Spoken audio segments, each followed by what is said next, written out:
We are coming to you tonight with some updated information about the Texas church shooting, this horrible shooting that happened in Sutherland Springs, Texas yesterday at the First Baptist Church, in which 26 people were killed, 20 injured. The shooter also died.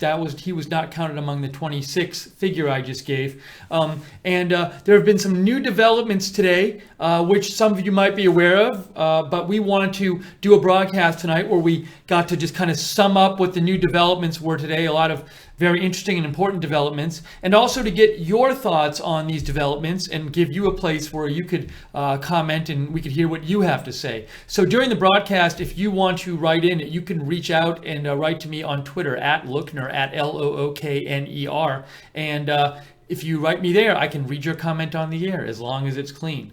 Let me do a quick little sound check here to sum up with. Wonderful. It sounds like you can hear me. Great. So thank you to the moderators for being with us tonight. In the YouTube chat, we have Guinevere and Real Frank, Lynn Jean, and I'm guessing JC will pop in at some point. And thank you to Common Sense and Glenn O on the website. And quick programming note, for those of you who are interested, tomorrow night we will be covering the live election results for the Virginia governor's election between Ed Gillespie and Ralph Northam. I will be coming on the air, I believe, at 6:15 Eastern time. The polls close at 7. So please, if you're interested in the election, join us tomorrow night for our live coverage. But now we're going to start talking about all these updates that happened today about the Texas church shooting. I'll try to get you everything. I probably should have written down a big list, but I was kind of trying to get on the air a little sooner. So I have it up here, but if I miss something, feel free to give me a shout when I've gone through everything. So the first big thing I want to talk about that came out today was it came out that the shooter should not have been allowed to own a gun because he had been convicted by a court-martial while in the Air Force. However, the Air Force did not pass on the information to the proper authorities. Therefore, when this person, I'm having a blank, Devin Kelly, I want to say Devin Kelly. Devin Kelly, yes. When Devin Kelly, the shooter, went to buy guns, he was able to buy them because this information had not been passed on properly from the Air Force to the proper authority. So I want to give you a little more details on that now, but that came out today. So it came out that this shooter was not legally allowed to own the guns he did because you're not legally allowed to own weapons when you've been convicted of a crime in the way he was. And I don't know all the nuts and bolts of all these laws about when you're allowed to own, but I do know that the crimes he was committed of by a court-martial, you are not allowed to own guns once you've done that. But that information didn't get to the proper authority, so he was able to get these guns. So let's look a little more detail here. I have right here the New York Times article, which I think does a nice job of summarizing this point today. This development. So Air Force error allowed Texas gunmen to buy weapons. Let's just read some of the details here. A day after a gunman massacred parishioners in a small Texas church. Hang on a second, I'm just hearing something. Sorry, I want to make sure, am I hearing? Oh, I know what I'm hearing. I'm very sorry, guys. I'm going to disappear for 1 second because there's a monitor on in the other room, right next to the studio, and I left that monitor on. It's playing my voice, and it's very distracting. So hold on. I'm just going to disappear for 1 second.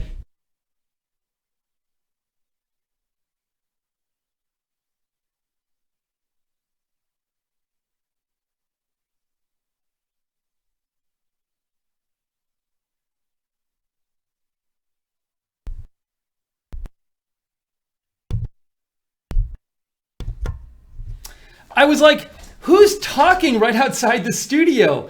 Did somebody come into the studio? And it turned out it was my voice. So I apologize. I didn't realize I had the computer on out there playing this broadcast. That's much better. Okay, so again, we're talking about this first development that happened today. Air Force error allowed Texas gunmen to buy weapons. So the story says, a day after a gunman massacred parishioners The Air Force admitted at a small Texas church, the Air Force admitted on Monday that it had failed to enter the man's domestic violence court-martial into a federal database that could have blocked him from buying the rifle he used to kill 26 people. So he owned 4 weapons, I believe, but he used a single rifle to kill all the people. Let's see here. The conviction of the gunman, Devin P. Kelly, for domestic assault on his wife and infant stepson. He had cracked the child's skull. That was a new development that came out today. But this conviction in the court-martial should have stopped Mr. Kelly from legally purchasing the military-style rifle and 3 other guns he bought in the last 4 years. So he bought 4 guns in the last 4 years, one of which he used to do the shooting yesterday. But the information about his court-martial and his conviction was never entered by the Air Force into the federal database for background checks on gun purchasers. So again, the Air Force was supposed to enter this information to a federal database for background checks on gun purchasers and never entered it. Quote, the Air Force has launched a review of how the service handled the criminal records of former Airman Devin P. Kelly following his 2012 domestic violence conviction, the Air Force said in a statement. Federal law prohibited him from buying or possessing firearms after this conviction. So there was some debate on our broadcast and elsewhere yesterday was he illegally allowed to have these guns? But it turns out that no, he was not legally allowed to have the guns he did, and including the gun he used to commit the shooting. But the information that would have led him to not pass a background check was never entered by the Air Force. And by the way, real quick, I want to say thank you. Jason Stevenson from Australia and Sleep Meditation Music gave a donation of $5 Australian dollars. $5 Australian dollars, and he said, good on you, mate, for an awesome continued service. Thank you, Jason. Very much appreciate all of you watching and donating from around the world. And that reminds me, if you do like our coverage, we do rely on your support to stay on the air because we are viewer supported. So if you want to donate and help Rightside stay on the air and cover more news, you can do what Jason did and go to the bottom of the YouTube chat and click on the $sign, the little $sign there, or go to rsbn.tv/donate, rsbn.tv/donate. So let's read a little more about this first development of several developments today in the Texas church shooting update. Let's go back and read a little more about this. The statement that the Air Force released said that Heather Wilson, the Air Force Secretary, and General David Goldfein, the Air Force Chief of Staff, had ordered the Air Force Inspector General to work with the Pentagon's Inspector General to conduct a complete review of the Kelly case and relevant policies and procedures. The Air Force also said that it was looking into whether other convictions had been improperly left unreported. So perhaps there are other people out there who can buy guns now because their conviction details have not been passed along by the Air Force. Now, so that's detail number one. We're going to get to some other details in a moment. But so detail number one is that, to sum up, Devin Kelly, the shooter, was not legally allowed to buy firearms. I believe I don't think it's certain sorts of firearms. I believe it's any kind of firearm. Correct me if I'm wrong on that, but that's my understanding. But definitely was not allowed to buy the firearms he did buy. He owned 4 that he bought over the last several years after he was convicted by a court-martial of domestic violence. But that information was not passed along in the proper way by the Air Force to the people, to the federal authority who does the background checks. And so he was able to buy these guns and pass the background check. So that's big development number one. If you have thoughts on any of these things we're talking about, would love to hear your comments as we go along tonight on any of the new developments in the case. Give me a shout on Twitter at Lookner, at Lookner. Let me know what you think.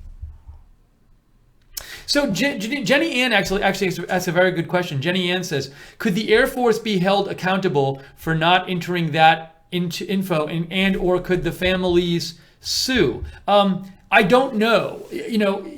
Look, you would think off the top of my head, it seems like the families could sue. But unless there's I don't know if there's something in the law that says families can't sue like a branch of the armed forces in negligence in cases X, Y, and Z, and this is one of those cases. I just don't know. It's a great question. It's a legal question. I don't know the relevant law. So, good question. Don't know.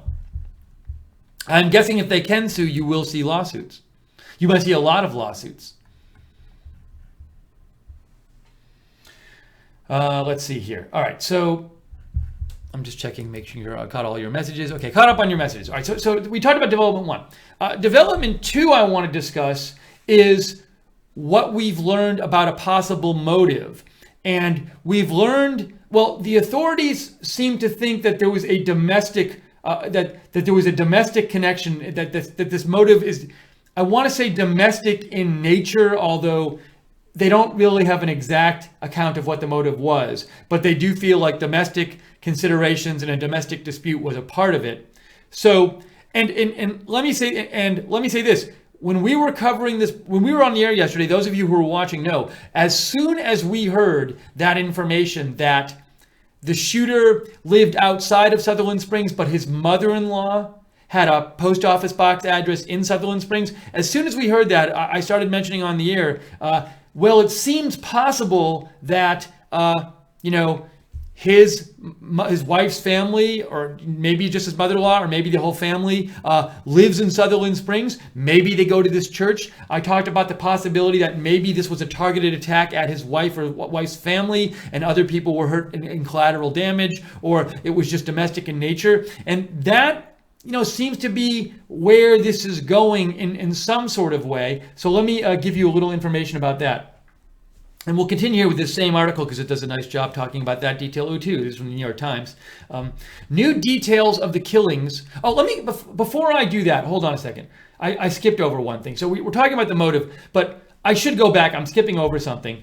So sorry to drag you back and forth, but earlier, this information about this domestic, what he had been court-martialed for, Devin Kelly, that was new today. So let's go back and look at this. He was convicted for domestic assault on his wife and infant stepson, and it came out today that he had cracked this child's skull. So that's what he was convicted for. And this is not the wife. He is, well, I don't know if he's divorced now from the second wife. There are 2 wives. This was the first wife. After this conviction, which was in 2012, he in 2014 remarried. So when we're talking about the mother-in-law, we're not talking about the mother-in-law from this wife, because this wife that was that he domestically assaulted and had the infant stepson with him, whose skull he cracked, that was the first wife. So important to keep those 2 wives separate. So that's new information that came out today, that he cracked the infant's skull. Also, he went to prison for a year for this. Yesterday, when some information came out, it came out that he was court-martialed, and the reports I saw said he was in confinement for 12 months. But confinement really meant prison, because I read today he was in prison for 12 months.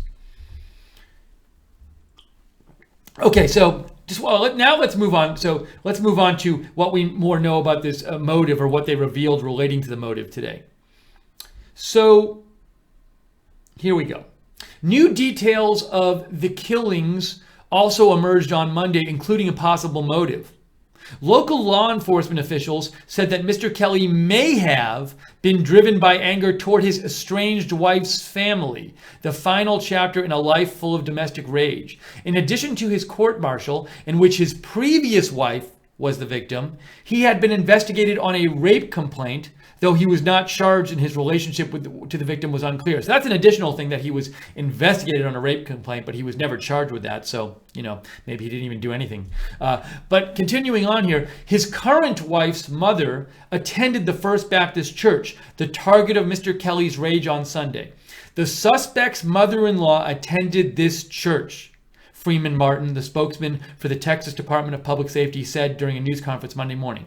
We know that he had made threatening text, and we can't go into detail into that domestic situation that is continuing to be vetted and thoroughly investigated. So these details came out today, that the shooter's mother-in-law attended this church. Also, his wife, this is his second wife. This is not the wife from 2012 that was involved with that domestic violence case where he, I guess, committed violence on her and their son. This is the second wife, who he married in 2014. It says here they're estranged, so maybe that means they're not divorced. But the mother-in-law did attend this church. Now, she was not at the church yesterday. We'll get to that in a second. But perhaps there's some situation there. And also, this detail about, we know that this came out today. We know that he had made threatening texts. So he made threatening text to the mother-in-law. Now, we don't know, did those threaten the mother-in-law? Did those threaten the wife? Did those threaten other people? We just don't know. The police know because they have the texts, I presume, but we don't know. So that's some new information. In this press conference this morning, it continued. This was not racially motivated. It wasn't over religious beliefs. It was a domestic situation going on. So that's pretty. That's what the authorities are saying. That's what this person from the Texas Department of Public Safety is saying. He's asserting it was not over religious beliefs. I've heard some people say I heard reports saying he had posted atheist beliefs on his social media recently, supporting atheism. And there was some suspicion that maybe that, an atheist attacking a church, did religion have anything to do with it? The Texas Department of Public Safety is saying it was not over religious beliefs. It was a domestic situation going on. Now it gets a little more complex, though. It'd be one thing if it would be hard. It'd be just as horrible. I mean, none of this is not horrible, but it would be it would be one horrible thing if he had gone to the church and he had gone to the church where his estranged wife was and his mother-in-law were, and he shot them and he killed everybody else there or hurt everybody else there. But that's not what happened. And it gets a little bit odd here in the sense of this detail.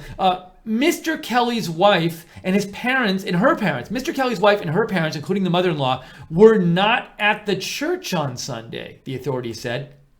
But a relative of his wife's grandmother posted on Facebook that the grandmother was there and had been killed. So reportedly, his estranged wife's grandmother was killed. But you would think if this was about some beef with the wife or some beef with the mother-in-law or some beef with the wife and mother-in-law, you'd think the thing he would do would be to, if he's going to attack somebody, attack them, and maybe there's collateral damage. But now we're hearing they weren't at the church. Now, we don't know. Did he know they weren't at the church? Did he maybe think they were at the church that day? Did he have any way of ascertaining that? Was he outside the church watching who went in and saw the grandmother go in and didn't see them go in but said, I'm going to go to the church anyway? We don't know any of these details, but it is, I think it'd be a little simpler explanation. It would be just as horrible an incident, but it'd be just a simpler explanation if they had been there and he had gone in and shot at them and then shot at everybody else as collateral damage. But if the beef was with the mother-in-law, she wasn't even in the church. Now, could he have been trying to punish the mother-in-law by shooting her grandmother and shooting all these other people at the mother-in-law's church? I mean, who knows what the person is thinking? And at a certain point, we can try to impute some sort of, I use the word rational, advisedly, but some sort of motive that somewhat makes sense to this person. But it's also possible that, this person was not thinking very clearly, and it's hard to try to put yourselves in their head and think about, like, rationally, what are they thinking here and here and here. So I'm just raising some issues here that come up when we hear these details. Let's see. To the end of the article, let me just finish the article here. Mr. Kelly, who was dressed in all black and wore a skull face mask. So I had not heard until today that he had worn a skull face mask. He left the church, engaged in a firefight with a bystander outside. We heard this yesterday. Then led the bystander and another man in a dramatic car chase that ended with Mr. Kelly dead behind the wheel. And I have some more details I want to bring you on that whole thing about how he died in a second. But first, I want to see if you have any comments. So lots of new details today. What do you think about all this? Do you have any thoughts on what explains the shooting, what the motive might have been? What do you think about the Air Force mistakenly not reporting this shooter's conviction to the federal authorities so that he was able to pass background checks and buy 4 guns over the next few years. What do you think about any of this? Write to me on Twitter and let me know at Lookner, at Lookner. We want to read your comments. And I'm going to get to them right now, but quickly before I do that, I want to say if you want to know when we're coming on the air with these breaking news videos, subscribe to us on YouTube. Click the notifications bell so you get notified when we're coming on the air.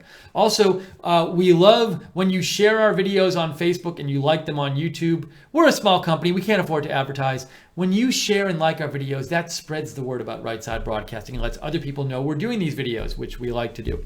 And speaking of our budget, you keep us on the air. We are basically viewer supported. I mean, we get a little money from YouTube ads, but it's really not much.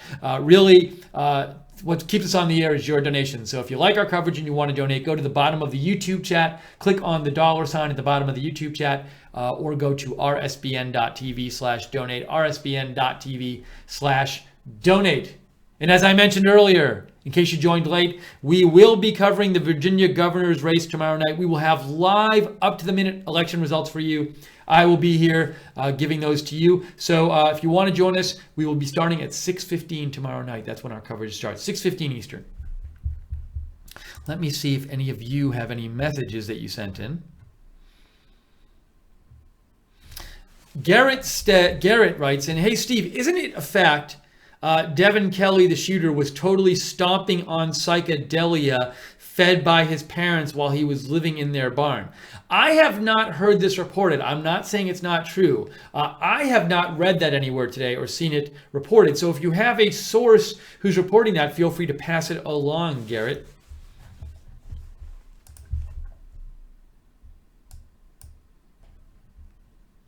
Andrew Sova says, I hear a Texas attorney general said churchgoers should bring guns with them not long after horrific mass shooting.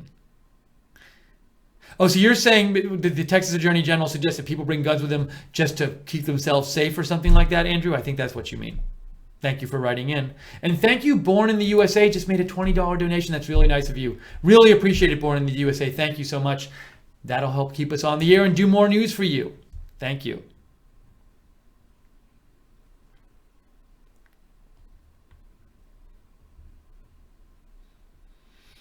Lucky Luciano, you sent me a video, but I'm not really sure. I can't really tell what the deal with the video is, and I don't want to show it on the air without looking at it. So maybe I'll watch it after the broadcast. But thank you for writing in. Feel free to write and describe a little bit about what the video says. Neo Chess says it's actually 27 people dead. A pregnant woman was killed in the Texas shooting. I had heard a report that a pregnant woman was killed. I heard that somewhere. I read it once and I didn't cross-reference it. So I can't 100% confirm it's true, but it is a report I read. Now, whether we say that's 27 or 26 people will just depend on how you define a person. But thank you for mentioning that the pregnant woman was killed, at least that there was a report of that. Also, another thing that came out today that I believe the victims were from 18 months to 77 years. Let me pull that up for you while we're on the topic of the ages of the victims. I have that here somewhere. Here we go. So this information came out today. The victims fatally shot inside a Texas church ranged in age from 18 months to 77 years. I think yesterday the numbers were they ranged from 5 years old to 72 or 73. But then they said today, oh, that was the people who were injured. This is the people who were yesterday, but these are the people who were fatally shot from 18 months to 77 years. Also came out today that 12 to 14 children were killed in the Texas church shooting. 12 to 14 children were killed.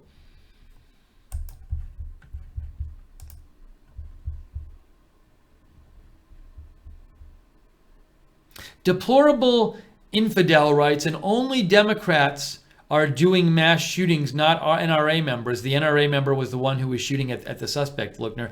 I can't vouch for this statistic. I don't know enough about what the identities of different mass shooters and what they were members of. So, but I appreciate you, deplorable infidel, writing in. I just can't confirm what you're saying because I don't have that information.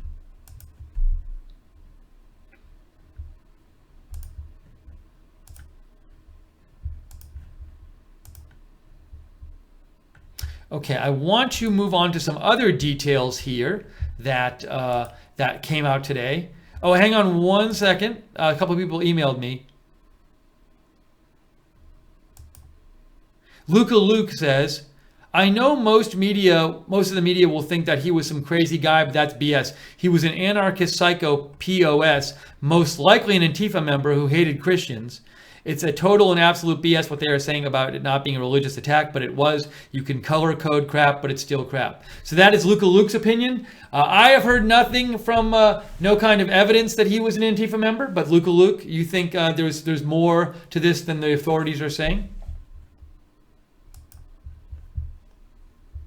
Okay, let's move on to some more details about what came out today. And please write to me if you have further comments on this. Any thoughts on these new details that came out today? Any thoughts on the motive for the shooter?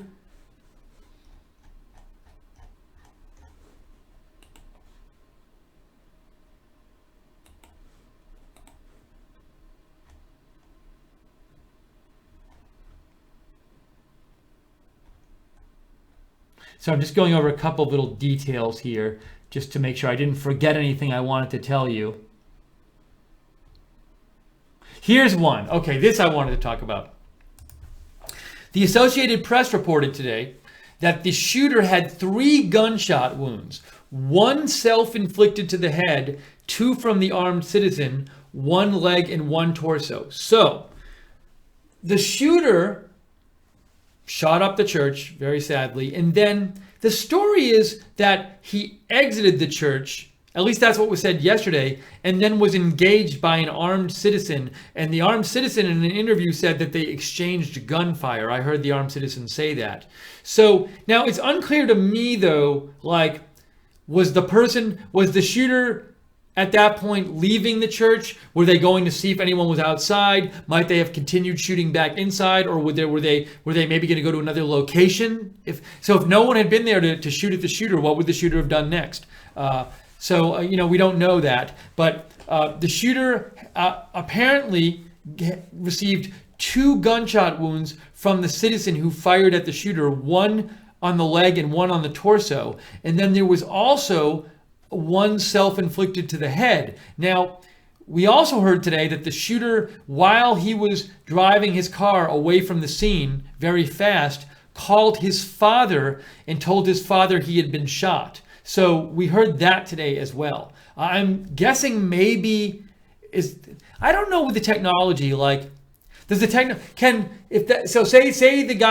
the shooter's phone is with AT&T. Does AT&T have a recording of that call anywhere? It's a good question. Do they keep recordings of calls? I'm sure it's illegal to do too much of that. Maybe I'm going to guess they don't have a recording, but they keep the information about who you called. I don't know. It'd be weird to me if I'm guessing the phone companies don't keep recordings of all of our phone calls. Now, maybe if you're a suspect of a crime or you're on a watch list, the authorities can order, recordings of your calls to be made or something. I'm not familiar with the technology, but anyways, I'm going to assume there's no recording of the phone call to the father out there. I might be wrong. So, but that report happened. We got that report today. We had not known that before. Let us continue with some more updates here that came out today. This was a new thing that came out today. Very sad story. There was a single generation. I believe there were 8 people in one family who were hurt or killed. This is not... 8 members of the extended family, Holcomb family, died. 8 members of the extended family. So we have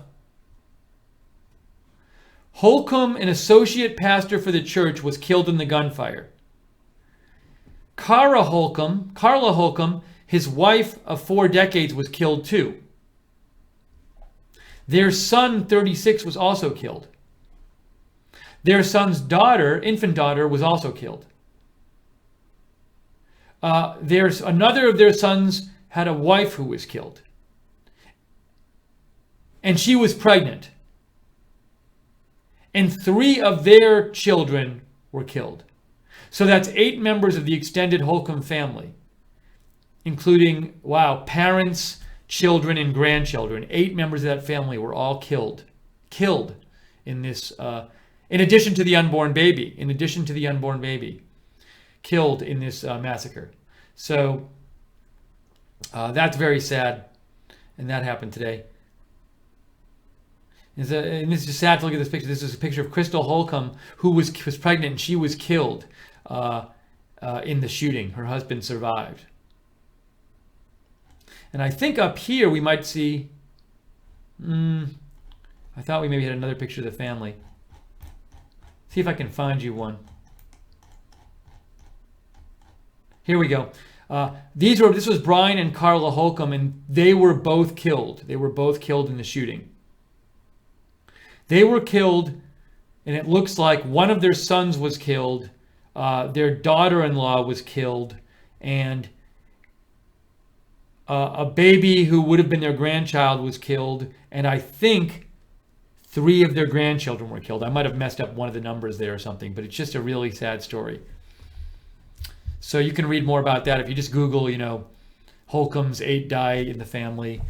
You can read more about that, but just sad. That came out today. Thank you, by the way, Sir Dinkus, for your donation. We appreciate that, so we can bring you more news here at Right Side Broadcasting. And Sir Dinkus says a lot of misinformation is floating around. The shooter's name was Sam Hyde. Well, Sir Dinkus, the thing is, Sir Dinkus, at this point, that I feel like maybe it's going to be harder for that hoax to happen anymore. Because it kind of got a lot of publicity yesterday, but I don't know. But CNN did have it happen yesterday, where there was somebody who was saying they were a Texas congressman who said the shooter was Sam Hyde. I never found out if that was really the congressman and the congressman was confused, or if it was just an impersonator of the congressman. So our thoughts go out to, we see that story again of the 8 people in one family. It's really unthinkable, honestly. It's like you can't even really process it. 8 people in this one family killed. And our thoughts go out to everybody there. Our thoughts and prayers go out to everybody affected by this. So many people had family members, friends, loved ones shot, killed, injured. It's just really devastating. So, anyways, thank you again also for Alexander Julian for contributing to the network. Really appreciate it. From Norway, thank you. Okay, I'm going to get you some more details here, but I would love to hear your comments on any of the stuff we've been talking about, the new details from today. So if you have comments, write to me on Twitter at Lookner, at Lookner. And Alexander Julian, when he donated, said, Primi ascendo terminus, and we are in ascension. The end is far away. I don't know what that means, Alexander Julian, but appreciate you donating from Norway. If you'd like to donate, we are viewer supported. Your donations keep us on the air. You can go to the bottom of the YouTube chat and click on the $sign, or go to rsbn.tv/donate, rsbn.tv/donate. And don't forget, follow us on YouTube so you can subscribe to us on YouTube. Subscribe to us on YouTube so you get notified when we're coming on the air with breaking news videos like this one. Subscribe and click the notifications bell. And you can follow us on Facebook at Right Side Broadcasting and on Twitter at RSB Network. I am on Twitter at Lookner, and I post about breaking news all the time if you like that kind of thing.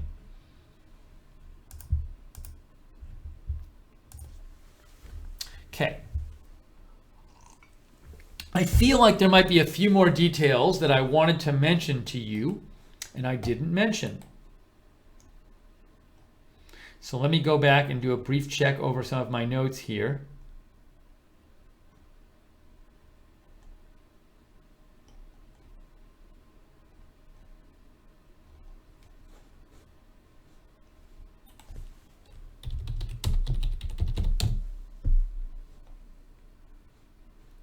And this is a picture. I want to show you this. Michael Del Moro posted this. This is a picture of the man who shot the Texas gunman. And his name is Stephen Williford. Stephen Williford. He's a former NRA instructor. He insists, said the Washington Times, "I am no hero." Oh, I can play you a little clip. I can't play you like the full interview, but here's a little clip posted by Nick Short from his interview. This is Nick Short posted this, and this is from ABC 29 KHBS. It's just a little 20-second clip from his interview. Oh, actually, ABC News posted it. Let me show you the ABC News one, so it looks like it's a little more clear. So ABC News says, "Man who shot Texas church gunman says he's no hero. I think my God protected me and gave me the skills to do what needed to be done." So just wanted to show you a brief clip of the man who shot the Texas church gunman. His name, again, is Stephen Williford. Let me play this for you now. Is the people at that church, they're friends of mine, their family. And every time I heard a shot, I knew that that probably represented a life. I was scared to death. I was. I was scared for me, and I was scared for every one of them. And I was scared for my own family that just lived less than a block away. I'm no hero. I am not. I think my God, my Lord, protected me and gave me the skills to do what needed to be done. And I just wish I could have gotten there faster, but I didn't know. I didn't know what was happening.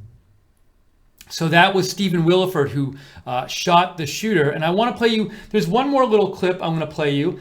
This is from Steven Crowder. You can go see this clip for yourself at S. Crowder. Steven Crowder does a daily comedic show, comedic news show on, I think it's what is it? CRTV, I believe it's on. So anyways, that's Steven Crowder at S. Crowder. But he posted a short clip here from, I guess, a longer interview. So you can, maybe he has other posts about that. So you can go to his Twitter feed if you want to see more of that. But let's see what this clip is. It says, "Texas Massacre hero Stephen Williford describes to us how he stopped the gunman." Actually, you know what? I'm a little concerned about playing this because, I apologize. It's a YouTube clip. And sometimes if we play a YouTube clip on the air that's already on YouTube, then YouTube gets it gets a little crazy, and they can like say you're playing something that's elsewhere on YouTube, and there's an automatic system, and they start punishing the channel. So I'm not going to play you this clip because it's a YouTube clip and not just a Twitter clip. So if you want to see it though, there it is. Go to at S Crowder. You can see it for yourself at Steven Crowder. So we try to keep our channel from getting shut down by doing things the right way here. So that's what I'm going to do. But we got to hear that clip of the interview before from Stephen Williford. And this is the person, Stephen Williford. What happened is he engaged the gunman outside of the church, and then the gunman drove away. And Stephen Williford saw this man who had, a four-wheel drive car there, and got this man, Johnny Langendorf, who he says, the Gateway Pundit reports he was driving by the scene of the Sutherland Springs church, and he witnessed the shooter exchanging gunfire with that man we saw before, and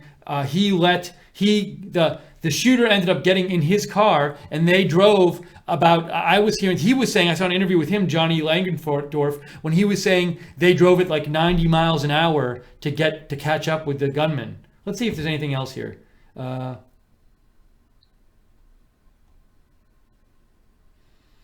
After Kelly lost control of his vehicle, the man jumped out of Langendorf's truck and pointed his rifle at the killer until police arrived on the scene. Let's see here.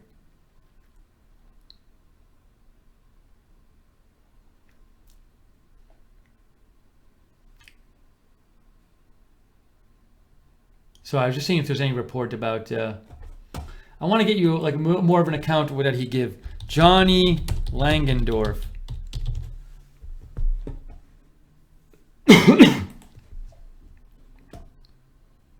So that's a picture of him, and autoplay video is going to start. I got to stop it before it starts playing. It always happens. No, it didn't start. Oh, now it started. you saw two men shooting at each other. Yes, sir. So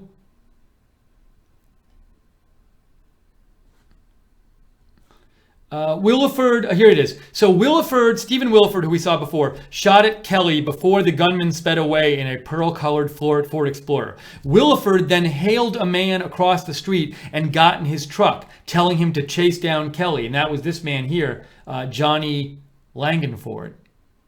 So it was his truck. And then it says, I had to catch the guy, said Johnny Langendorf, not Johnny Langenford, Johnny Langendorf. I had to catch the guy, the motorist Johnny Langendorf told CNN on Monday. I had to make sure he was caught, and at that point, the gentleman riding with me said, "You may have to use your truck to get him off the road," and there was no hesitation. It was do everything necessary to make sure the guy is stopped. And I heard him in an interview say they were driving around like 90 miles an hour. And it also says, oh, here it is. Here's a good description here. Williford opened Langendorf's door and said the gunman had shot up the church and urged the driver to step on it. "We've got to chase him," Williford said, according to Langendorf. He said he answered, "Let's go." They gave chase in his truck for 11 miles and called the police dispatch to tell them where they were and in what direction they were headed. The chase was 10 to 12 minutes long. The vehicle was in sight and I was picking up, getting closer and closer to it. We hit about 95 miles per hour trying to catch the guy until eventually he lost control on his own and went off into the ditch. So,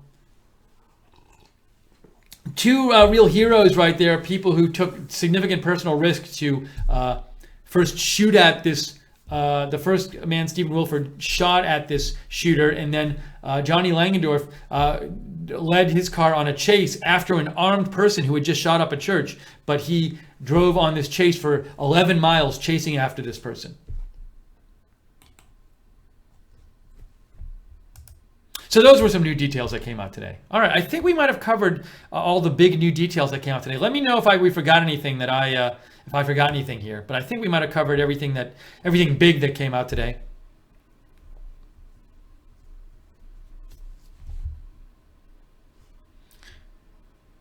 Super Sorcerer says, also a local reporting and posting footage of the front door of the church with no damage, no bullet holes. Well, so I haven't seen that report. Now, I also don't know where outside. I heard there were reports that the guy started shooting Devin Kelly when he was outside the church, but I don't know where he was shooting. You know, he could have been shooting through a window. So, A, I haven't seen that report, and B, there may be, if that report was true, there's I'm guessing an explanation for it. Thanks for writing in, Super Sorcerer. Michael Brazil says, Steve, what is the significance of his shaving his beard? And shouldn't there be a suicide note if he was planning this death by cops? I guess you might be saying, why did he shave his beard? Well, I don't know if he was bearded or not yesterday. I've seen photos of him with a beard and without a beard. So I don't know if he had a beard or not yesterday and if he shaved it when he did. As to whether there should be a suicide note, that's a question that like experts in these kind of shootings would know the answer to. I don't know. Maybe in a lot of these shootings like this, mass shootings are not suicide notes. It's a good question. I am not equipped to answer it because I don't have that knowledge. Born in the USA says RSB Network is the best news, my main source other than Breitbart News. Thank you, Born in the USA, for your nice words. Sweet Sinner says if he and wife number 2 were estranged, maybe he thought he and her family would be at the church, especially if she was a regular churchgoer. Yeah, what we were talking about before. An interesting question is, did he think they were there when he went in there, or did he know they weren't there except for the grandmother and went in there anyway to shoot? So we do not know right now. At least no one's told us this. Maybe the authorities know. Also, another question I have about the wife number 2 is, so in 2012, Devin Kelly was convicted by a court-martial for domestic violence against his wife, his first wife, and his kid, and he cracked the kid's skull, and he served a year in jail. My question is, did the second wife, who he married, I think in 2014, I think that's when it was, did she know about his past? Did the second wife know that the person she married had recently spent a year in jail for beating his first wife and their child and cracking the child's skull? Now, I'm not judging anybody here. I'm just saying that's a piece of information I don't know. And I was just wondering about the possibility, like, is it possible that, like, he didn't tell the wife this and that she never knew and her family didn't know? Or maybe they found out at some point? I don't know. But I find that a whole other question. And also, him and his second wife were estranged and there was tension with the mother-in-law. Could any of that have been over? Did he act violently toward his second wife? Don't know. Oh, I know some other information that I wanted to give you on this broadcast, and I remember it now. There was another background story I had read with some information here.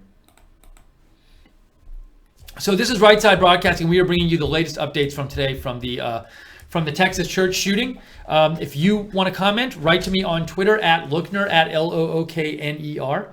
Also, you can, if you want to know when we're coming on with these videos, subscribe to us on YouTube. Click the notifications bell when you subscribe so you get notified when we're coming on the air.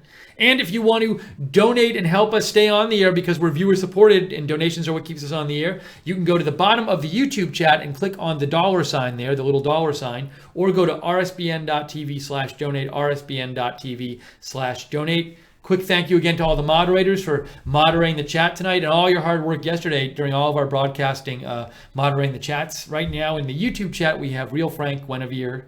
Let's see, who else is in there? JC is there.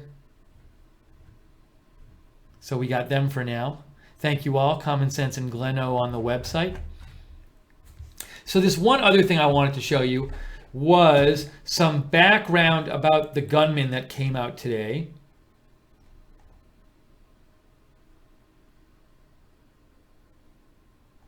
So let's just, this article, let's just go through some of this article. This article from the New York Times has some details of his past, saying he beat his wife, cracked his toddler her stepson's skull, and was kicked out of the military.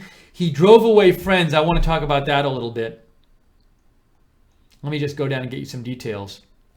He assaulted his stepson severely enough that he fractured his skull.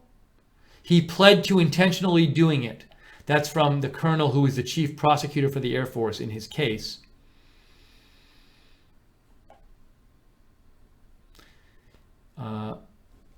He was sentenced to a year in prison and reduction to the lowest possible rank. His final duty title was prisoner. His wife, Tessa Kelly, divorced him while he was confined and was awarded the couple's only 4 whole household items of value: a television, an Xbox, a wedding ring, and a revolver. Now here's some information about friends. About his background. Friends from New Braunfels, Texas, where he went to high school, expressed shock in the aftermath of the shooting. Remember how Mr. Kelly was a friendly, if awkward, teenager who grew up active in his church. His senior yearbook photo shows him smiling with untamed hair and a Hollister t-shirt. But in recent years, friends said, he grew so dark that many unfriended him on Facebook. So I've seen some reporting today that said he, in the last few years, he changed. And people thought he became very different the last few years. Can I find that Devin Kelly yearbook photo? Let me see if I can find that.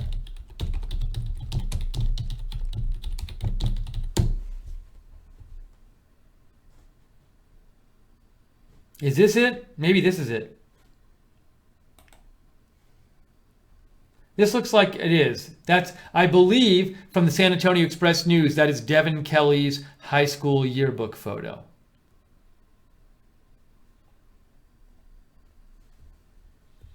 Okay, let's continue getting some more details about his past. I want to just give you those. One of his friends said, here, I'll show you.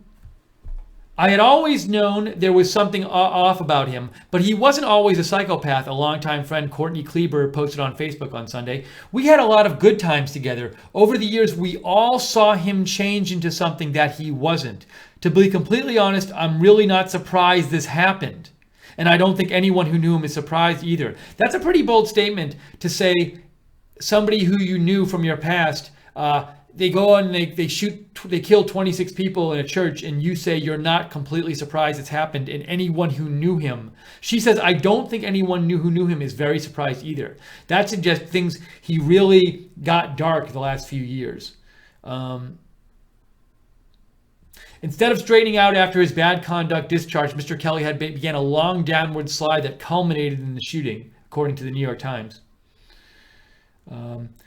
He was during the next after getting out of confinement, he moved into a barn at his parents' house. During the next 2 years, he was investigated twice for abusing women. The investigation ended without the filing of any charges. Less than a year after the sexual assault report, deputies were summoned again after Mr. Kelly's girlfriend at the time, Danielle Shields, reportedly sent a text message to a friend saying she was being abused. Deputies responded, told the dispatcher it was misunderstanding and teenage drama. Mr. Kelly married Miss Shields 2 months later, so that is the second wife. I believe that's 2014.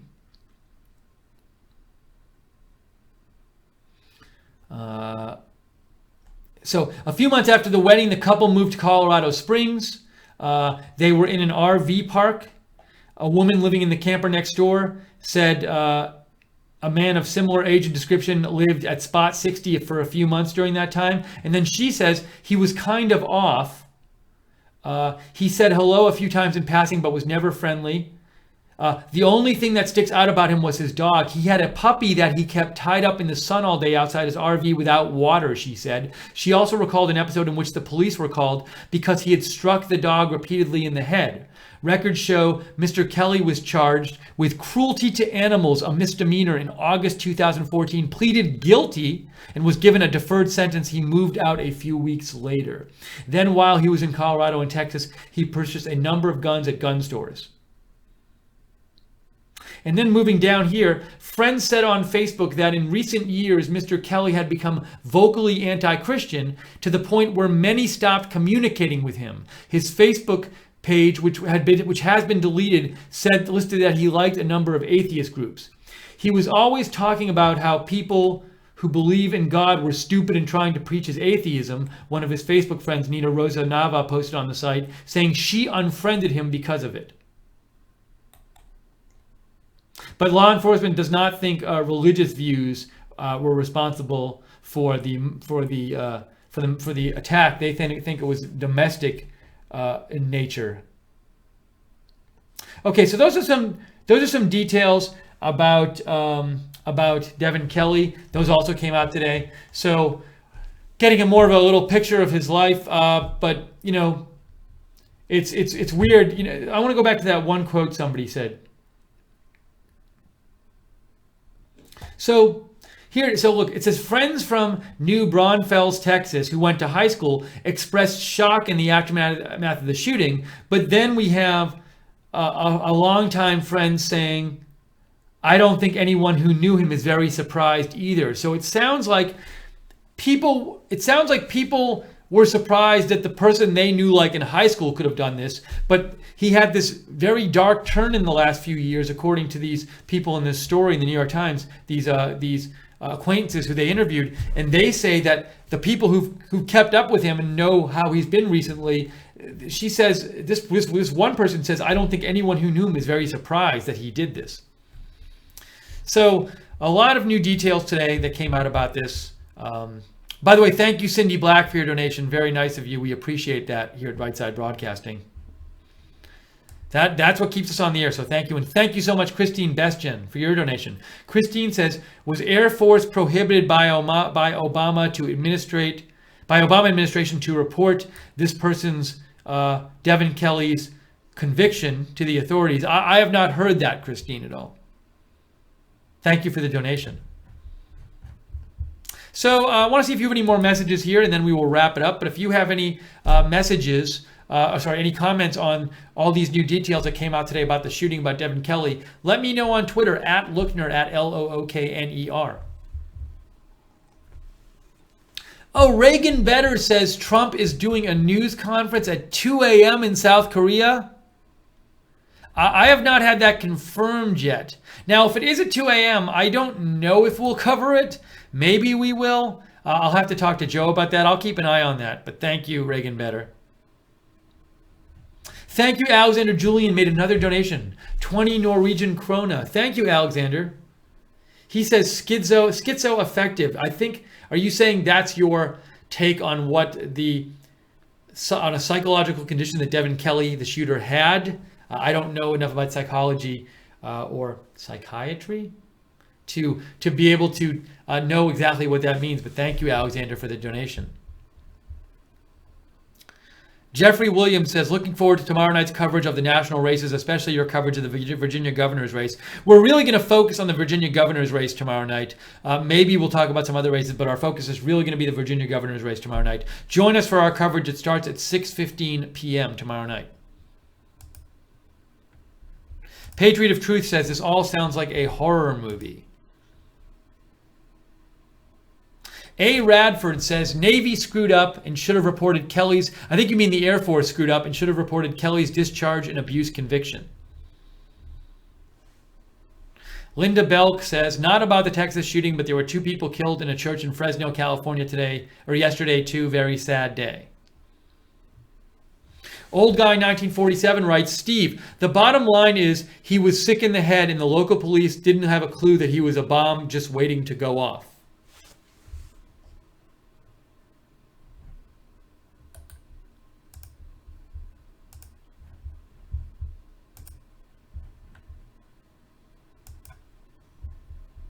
Thank you again, Reagan Better, for the alert about that news conference. We'll do some research here and see about what the deal with that is.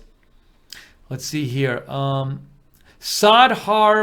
Pundarika says, the shooter's Facebook had in the likes list the slogan of the 2017 Women's March, Together We Rise. I can't confirm that, but thank you for writing in. Amy B says, I'm curious what his source of income was, if any. If he was dishonorably discharged, he wasn't entitled to veterans benefits. Now, I did read, thank you for asking, Amy, about one job he had recently as a security guard, but he didn't keep it very long and he got fired. Let me see if I can find that.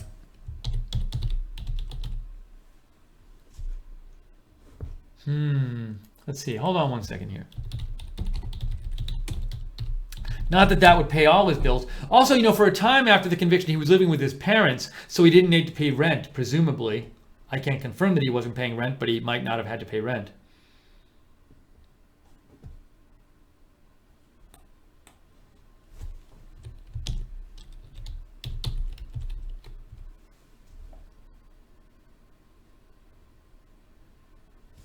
Why can't I find this mention of him working as a security guard recently?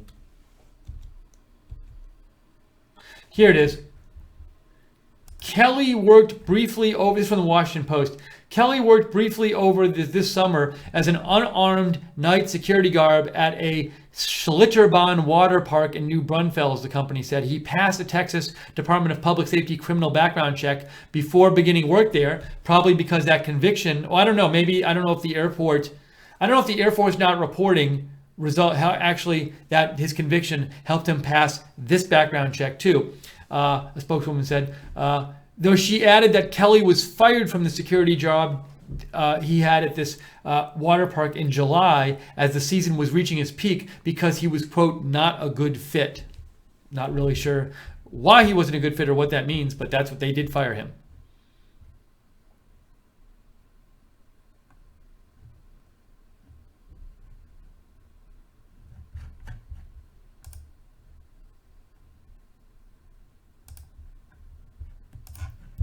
Okay, I think I have caught up to all your messages, and I think I missed a donation. I want to say thanks. Chris Douglas made a donation. He says the Slate article means we're on the right side. He's referring to an article that Slate put out last night, which the premise of the article was like, if you searched the shooting yesterday, the top videos you got were all biased right-wing news sources. But the person who wrote the article hadn't even watched any of the videos. So she said, so she didn't even watch our coverage. She just said it's from a right-wing biased network. And she said, and her only information she gave about us is they covered the President Trump's rallies in 2016. So she concluded from the fact that we had covered President Trump rallies in 2016 that we were some right-wing channel that was covering this news in a very biased way. We posted about that. If you want to see I'll give you, I won't go through the article because that's kind of a little off the topic, but in case you want to read it, it was really annoying. And then she also, these other channels she talked about, she said she was complaining about what channels were at the top of the search when you search for live coverage on YouTube of the Texas church shooting, but she didn't actually watch any of the channels. So the two channels that came up below us in the search, she complained about them too, but all she was doing is saying this channel, and she would read the channel's description. So she was basing her entire judgment of these channels on their channel description. She couldn't be bothered to spend 90 seconds watching the videos from any of the channels. It was really awful journalism and lazy. This was it. So if you want to read it, you go to RSB. So it's the top YouTube search results for Texas shooting, including unverified right-wing reports. I don't know if that refers to us because we are verified by YouTube, and we actually posted, Right Side Broadcasting posted to Slate and April Laser, who wrote this article, we challenge you to find a specific example of Lookner's coverage today that was right-wing biased. And I wrote, hey Slate, how does covering 2016 rallies imply anything about our broadcast today? Because it doesn't. Try watching it. Think you'll be pleasantly surprised. Of course, we never heard back from Slate or the April Glazer, the author of this article, this horribly researched and lazily written article. RSBN also tweeted, and if you're going to criticize our coverage, Slate and April Laser, please base it on the coverage and not something we covered last year. Anyways, feel free to read the article yourself, come to your own conclusions, but I found it very annoying, actually, that a person started criticizing all this. The whole premise of the article was all this terrible right-wing coverage was on. She didn't even actually watch any of the coverage. And anyway, I'm not going to get off on a whole thing about it, but you can go to at RSB Network on Twitter or my Twitter at Lookner, and you can go back and see that article and our responses. Thank you for the donations. Tigger's Lady gave $5. Thank you so much. That's really nice of you. Alan Reiser also gave $5. Thank you, Alan Reiser. Old Guy 1947 gave $20. Says Steve, great job as usual. The Old Lady 1949 and I watch all the time. Thank you. I did not know there was an Old Lady 1949. Wow, so Old Guy 1947, if that's when you were born, that would make you 70 this year. Happy 70th birthday, whenever that is or was. So that's what Chris Douglas was referring to when he made his donation. But thank you, Chris. So we're going to wrap this up here. But we'll look into that South Korea news conference the president may be giving tonight that Reagan better told me about. If it's really at 2 a.m., we might not be covering it. We'll see. I have to check in with Joe. But anyways, we of course will cover breaking news when it happens. So also, that news conference, put it this way, it's like, so that doesn't mean we won't cover news at 2 a.m. It's just, I'm guessing that news conference will be kind of like the Japan news conference. So we'd like to cover it. I don't know if we have a feed of it yet, and I don't know if we'll be awake for it yet. So let me do some research and talk to Joe. We were just presented with this information and see what the deal is with that. Let's see here. But we of course will in the coming days cover breaking news for you. So subscribe to us on YouTube and click the notifications bell. Follow us on Facebook at Right Side Broadcasting. On Twitter at RSB Network. I am on Twitter at Lookner. Thank you so much to everybody who donated. Really kind of you. If you want to donate to support Right Side and keep us on the air and give you an alternative to the mainstream media, you can go to the bottom of the YouTube chat and click on the $sign or go to rsbn.tv/donate. rsbn.tv/donate. You can also, at rsbn.tv/donate, sign up for a monthly donation where you can get free stuff in exchange like this Right Side mug. And if you're interested in Right Side t-shirts, gear, hoodies, mugs, that kind of stuff, also you can check out our page at teepublic.com. Go to teepublic.com and search RSBN and you will see our gear there. So let me see. Tom O'Neill says Jacob Seals will be up. Maybe he will be up. So I'll have to talk to Jake about that. That's very possible. We'll talk. We'll figure something out. But the other thing is I haven't even had it confirmed that it's happening at 2 a.m. yet. The White House site has nothing up about this right now, so we need to do some confirming here before we know if this is really happening, and we can bring you footage of it. So we're going to wrap it up. Let's see here. I just want to make sure I got to all the comments. Daniel Mao said, thank you, Danielle. Danielle Mao said, please, I watch at Lookner and RSBN for every news story, and I can say they're the most unbiased news I've ever seen. By the way, Democrat here. Thank you, Danielle. That's very nice of you.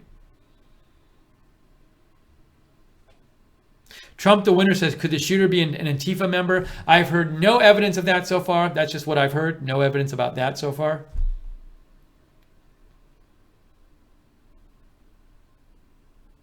Oh, and love to see you. One more detail I didn't talk about.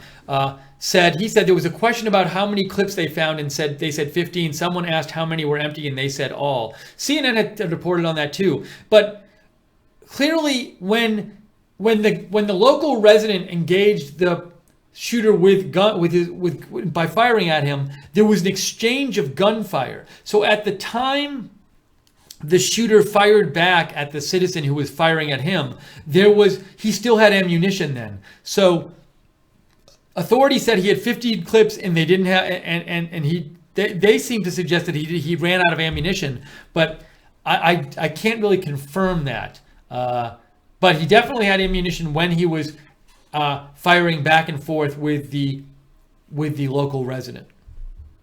Thanks, love to see you for writing in. Okay, now we're going to wrap this up. Thank you, everybody, for donating, for watching on Facebook, on YouTube. We might have been on Twitch tonight. Thank you to all the moderators so much.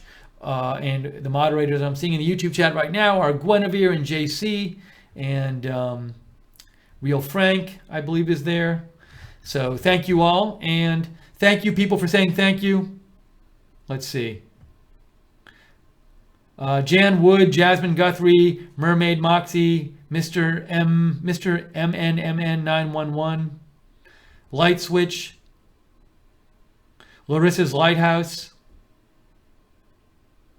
Larissa's Lighthouse says she wants a mug. Well, you can either get a mug by setting up the monthly donation or go to tpublic.com and look up RSBN. DM, thank you. Miss Red Badger, Patriot of Truth, Tom O'Neill. Jan Wood says, I love my RSBN t-shirt. And if anybody has an RSBN t-shirt, feel free to take a photo of it and send it to us, and we will retweet it on our site. On our Twitter page, sorry. Phil Farmentino, thank you. Famous Cecil, thank you. Jabbery, thanks. Joe Easley, thank you. A lot of thank yous tonight. Thank you, everybody. Okay, we're going to wrap this up right now. Hope you have a good rest of your evening. If we end up deciding we're going to come on, and we're going to go do some more research on this supposed news conference with President Trump tonight. We'll do some more research. If we're going to cover that, we'll let you know. We'll post it on Twitter and on Facebook, so you can hear about it there, and we'll create the event on YouTube. We'll let you know about that. For now, though, I am Steve Lookner. Thank you for joining us. Our thoughts, again, are with all the people. Our thoughts and prayers with everybody in Sutherland Springs and the surrounding area affected by this terrible, terrible, awful tragedy with so many people dead and wounded. So our thoughts are with them. But for now, I am Steve Lookner. This is Right Side Broadcasting. Thank you for joining us. Have a good night, and we will see you soon.